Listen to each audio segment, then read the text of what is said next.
Welcome to Redbeard Radio. I am Brian Keith, and I have a confession in my decade of doing marketing automation and marketing consulting across all kinds of apps. The secret is that things go wrong, and they go wrong on a regular basis, and they break. And sometimes they break when it's really, really important that they don't break, like in the middle of a big launch or when you just sent out 100,000 emails and somehow the link broke. This is a constant thing. There's no bug-free systems out there. It's just how well you manage the bugs. And there's two times you can fix a bug. There's after it's broken everything and the milk has been spilt and you're crying on the floor because things are doomed. Or you can fix a bug before the volcano erupts. And we're here today with Jade Olivia to talk about how to fix things before they break and how to build in some safeguards into your marketing automation. Now, you heard Jade earlier on this podcast, episode 17, talking about gratitude, episode 93, talking about focus, episode 108, talking about authenticity. And in this episode, you're going to add to what you now know about Jade's talent stack is future failure proofing your tech so that you don't get caught out in the rain when it starts to pour down. Jade, welcome to Redbeard Radio. Welcome back. Hey, thanks for having me again.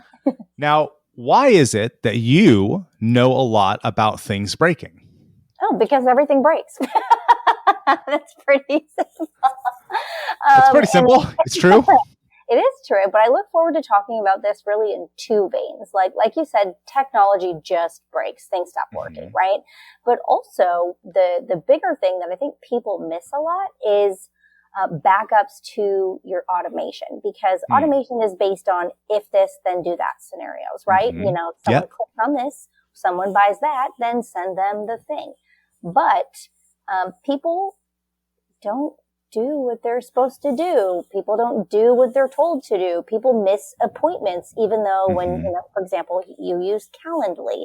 If I book a Calendly call with you, it sends me a calendar invite and then my calendar dings at me. And still, people miss appointments. So there has to be a certain amount of backups in each step of your automation for when, you know, people are tromping down your customer journey, having a great time, but they miss something. If you don't have a backup, that customer is never going to get touched and they're going to get stuck there. And if they've paid, they're going to ask for a refund. And if they haven't paid yet, they're not gonna, because they got left behind. Yeah, I had a guy who joined my Redbeard Accelerator, which you can find at joinredbeard.com, and he didn't show up to a meeting. And I thought, that's weird, because there's 2 Zoom calls a week as part of it. There's also a Slack channel. And so I sent him a message on Slack. Well, he didn't respond to that. So I emailed him. He didn't respond to that. I texted him. He didn't respond to that. And I thought, maybe he's just listening to the recordings. I don't know. I did everything I could have except for, I guess, called the guy. But I had all this personalized follow-up attempting to go get in touch with this customer. Well, he never responded. And eventually I get one email from him, which just says, hey, Brian, how do I cancel? And I thought, okay, I appreciate the money, but I really would have loved to help him with this company. And he couldn't do the thing that I promised, which is why he joined. And that sucked. It didn't create a good user experience. He's not going to tell his friends, oh yeah, the accelerator is the coolest thing ever, because he didn't get any value. He never showed up, even with all this backup stuff. So Jade, how do we build in systems that are going to go and follow up and make sure people actually do the thing? Right, exactly. So for each, this is actually platform agnostic, whether you use Keep or Active Campaign. The premise is really the same. There's goals, like milestones. If someone buys, you know, the thing happens. Then when they do that, actions will be, you know, automated and set to happen.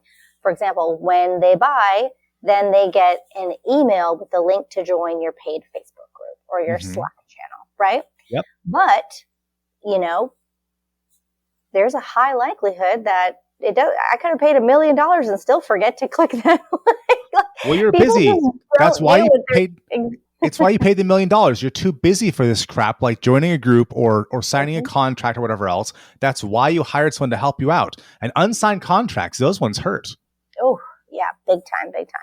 So whatever the action is that they have to do afterwards in order to keep moving themselves along the journey through the automation, they need to achieve milestone number 2, right? They need to submit their contract. They need to join the Facebook group. They need to join the Slack channel, but that requires them to do something. So anytime, and this is the cardinal rule, anytime that they have to do something to move them down the customer journey, not you, them, then there should be at least 3 backups before, and then 3 reminders for them, right? Email. Hey, join the Facebook group. Don't forget. Hey, a day later. Hey, still looking for you in the Facebook group. Don't forget to click here. A couple days later. Hey, really want to make sure you're getting value. Don't forget to click this button. So let's say those 3 reminders go by and they still didn't do it. The automation should not end at that point. At that point, then a task can be created or an automatic text to the person who bought saying, still waiting for you in here. There has to be some manual intervention by you at some point if they still haven't done the thing. You should be informed, whether it's a notification email, a Slack notification, a task being created, something that you won't miss so that you can intervene when they don't. What you're saying sounds obvious, so why don't we do it? Well, for number 1, it takes extra work, right?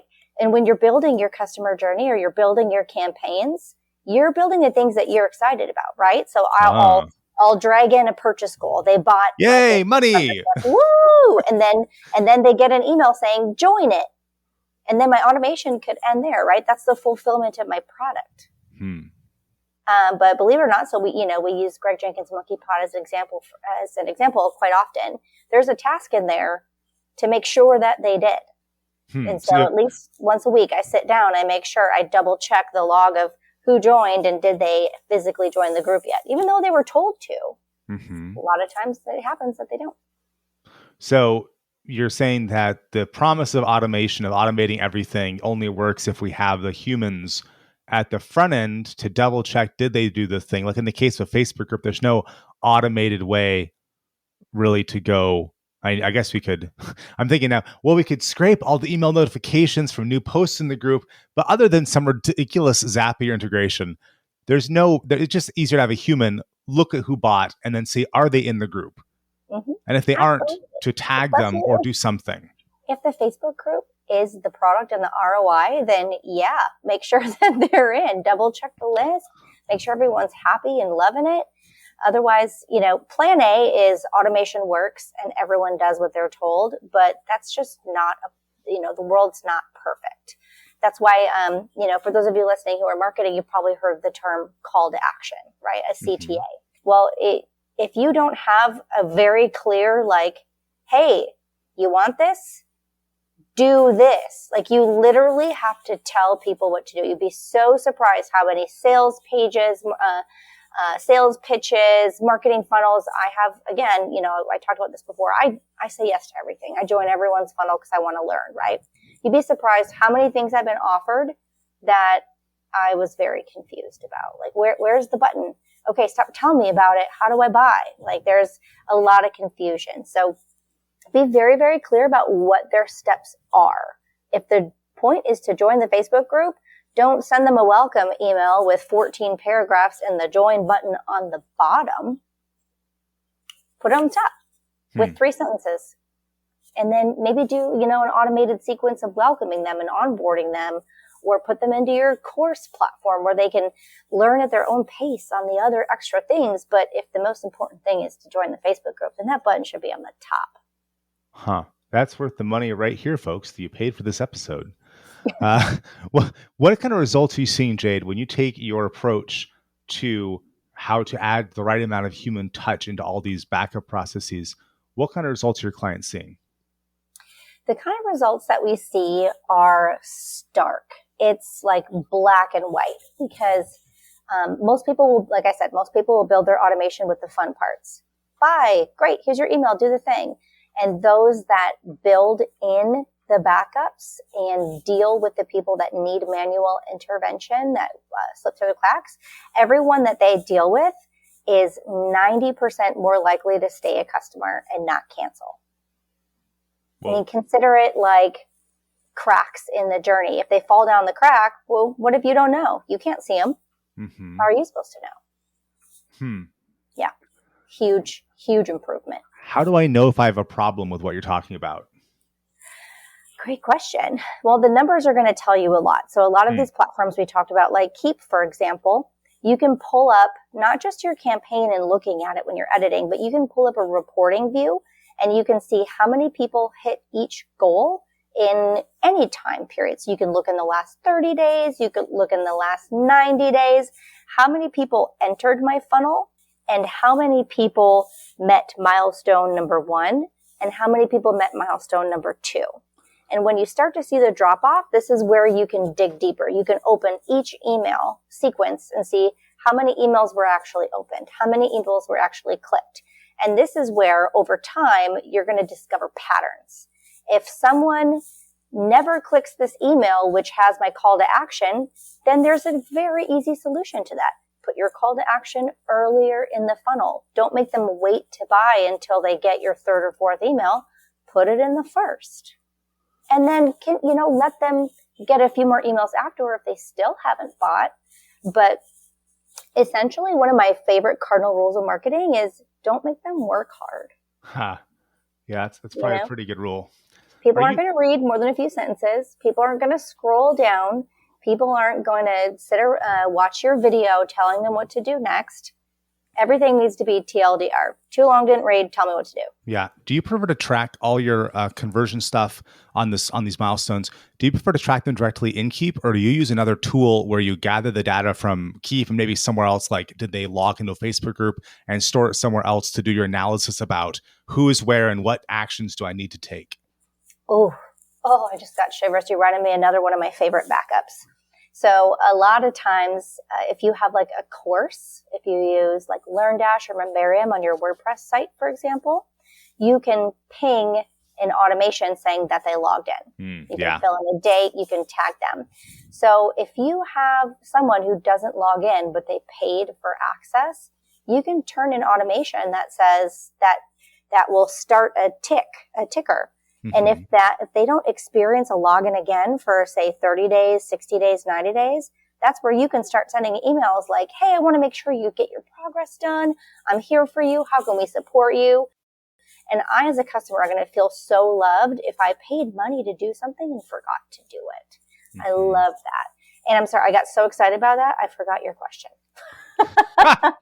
Well, it's a good point. In my company, Lenders Online Training, we have our attendees, but then we also have the managers who sent the attendees. So we have a system using what Jade just described, where if their manager sends them and pays, but then the attendee does not log in, we go and we contact the manager. We call them. We say, hey, this person didn't get in there, because sometimes email doesn't work very well, or you land in a spam filter. So just emailing someone again and again, and especially because we're dealing with banks and credit unions, and we want to make sure that the attendees, that the lenders are getting the right training that their managers paid for. So you can sort of stack these systems where it's not always talking to the same person who is the member. Sometimes it's talking to someone else, but you can still automatically create that task saying, hey, Bob over here didn't log in. Let's go call Bob's manager. I don't know what my question was either. I'm just excited. Oh, I remember. Your question you do? was, Wow. What's my favorite system for tracking this funnel progress? Do you track it in Keep, yes, or do you track it somewhere else? Great question. I have this really smart friend. His name's Brian Keith. And many, many moons ago, he taught me my favorite trick that I still use to this day every single month that I'm in business. It's called Google Sheets Exporter. So it's a tool. It's a plus this tool. And what it does is it says, hey, you can make any search of tags and did they complete, did they log in, take any data you want in Keep and save it. But the problem with that information living in Keep is that when I save it, when I look at that report, I say, great, that's what that saved search looks like right now. And I would prefer, what I can do with plus this is set a schedule, and I want to see my funnel stats for each step. And I want a beautiful report for all of that data, the names, the numbers, everything. And I set it on a schedule, and every month on the 1st, I get a fresh report. And then the next month on the 1st, it adds a new tab with the new information. So it's a sheet, and not only does it get dumped somewhere else, I can set it so that it adds a new tab with every new dump of data. So this way, without literally, all I do is set my parameters, and I can do quarterly checks of my reports. I can do annual checks of my reports. And all I do is just look at the numbers and it's there. And then, of course, I have friends like Brian and Moishi Godfrey that are amazing at like Google Sheets formulas. And so I can pull all this data that's just on a bunch of tabs and make it look pretty and like an aggregate over here. There's really fun stuff you can nerd out to if you want to, but I like to geek out on spreadsheets. I'm not going to lie. I'm not ashamed. For folks who want to hear more about this approach, you can read about it in my book, 20 Easy Ways to Make Money with Plus This, available free at plusthisbook.com. If you want someone's help to go buy, keep, and install it, then go ahead and check out Jade. Jade, where is the best place for people to find you if they want to get an assessment about how well they've automated / human touched their system to make sure people move through it, or they want to talk about just anything you've discussed here today? Great question. If you visit jadeoliviaconsulting.com, there is an opportunity where I can do a free customer journey, and I'll take a glance at your campaigns and see if we can find those chasms where your customers might be falling in. That's beautiful. And where can folks find you on social, Jade? You can follow me at jadeolivia.co. That's where I do a lot of my that's like my social presence, where I post a lot of content about not just marketing and automation, but communities and learning as a whole. And I'll be launching a lot of stuff summer 2022. So I look forward to seeing you there. Wonderful. Thanks for being on the show, Jade. Thank you for having me. Always fun.